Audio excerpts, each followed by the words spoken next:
अब इसके एक्सप्लेनेशन आपने समझना है कि जो हमारे पास देखो एक सेंटेंस मैंने लिखा है कि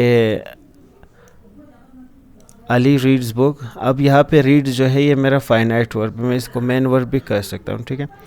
अब ये रीड क्या है, फाइनाइट वर्ब है, ये शो प्रेजेंट टाइम दिखा रहा है और ये सिंगुलर सब्जेक्ट के साथ एग्रीमेंट कर रहा है। अगर मैं अली के साथ क्या कर दूँ, लेट मी जस्ट, यहाँ पे मैं क्या करता हूँ कि नंबर ऑफ़ सब्जेक्ट्स अप्लाई करता हूँ। अब मैंने क्या कर दिया कि अली एंड ज़हीर। अब यहाँ पे जो रीड की जो फॉर्म होगी वो सेम एज इट इज़ नहीं रहेगी, so it will change into different, Ali and Zaheer read books, ठीक है। फॉर्म चेंज हो जाता है, तो ये हमारे पास क्या है, फाइनाइट वर्ब है। अच्छा, अगर मैं ये ना कर दूँ, लेट्स सपोज मैं यहाँ पे नंबर अप्लाई कर दूँ, नंबर ये है कि मीन्स मैं यहाँ पे लिखता हूँ कि 1 बॉय, ठीक है, 1 बॉय। अब यहाँ पे रीड है, रीड को आपस में एस दे देता हूँ, तो 1 बॉय रीड्स बुक्स।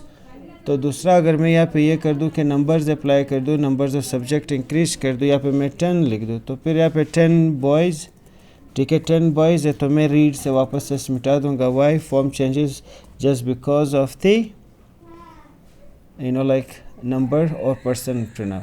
ये हम लोग इसको वापस भी चेंज कर सकते हैं, it can change to the like second form. अगर मैं इस पर टेंस से अप्लाई कर दूँ तब ये चेंज होगा।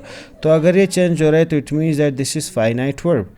अब ये देखें सेकंड सेंटेंस, देखें, the boys were playing football.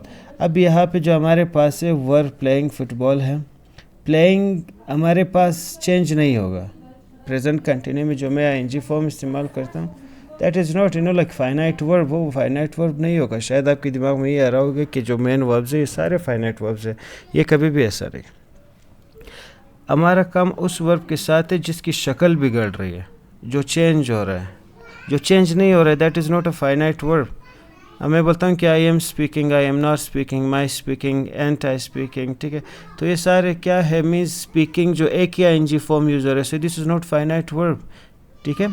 लेकिन हाँ, जो चेंज हो रहा है वो हमारे पास फाइनाइट वर्ब। अब यहाँ पे असर हेल्प, जो हमारे पास हेल्पिंग वर्ब को पढ़ रहा है, यहाँ पे द बॉयज़ है तो वर आ गया। अगर मैं यहाँ पे बॉय से एस हटा दूँ, द बॉय, तो यहाँ पे किस चीज़ को असर पड़ रहा है, वर को पड़ेगा। Were will change into was, the boy was. तो जिस लफ्ज़ को असर पड़े बच्चे, that is called word finite verb. अब फिर से यहाँ पे देखो, she has finished her work, ये हमारे पास प्रेजेंट परफेक्ट है। अब यहाँ पे हमारे पास आपका ये अंदाज़ा होगा कि finished is word finite verb, लेकिन ये नहीं है। अगर आप इसके अंदाज़ा लगा लेंगे प्रेजेंट परफेक्ट टेंस से, तो she has finished work, she has not finished work, has she finished work, and hasn't she finished work, has she not finished work। finished को असर ही नहीं हुआ, it is in the same situation। जो असर हो रहा है वो has को हो रहा है। अगर मैं यहाँ पे she लिखता हूँ तो has आ जाता है। अगर मैं यहाँ पर they लिख देता हूँ, means they plural कर दो, तो has बेचारे की जो शक्ल है वो has से have हो जाती है। तो it means that हमारे पास finite verb क्या है, has and have। Finite verb जो चेंजेस हमारे पास है, यू कैन सी दैट, या देखो डिफरेंट फॉर्म्स अप्लाई हो रहे हैं। और अगर टेंस अप्लाई कर देंगे तो यू के साथ में फिर राइट नहीं लिखूंगा, so I am gonna write wrote, ठीक है। तो ये सारे क्या कहलाते हैं, these all are called finite verbs. I hope you understand.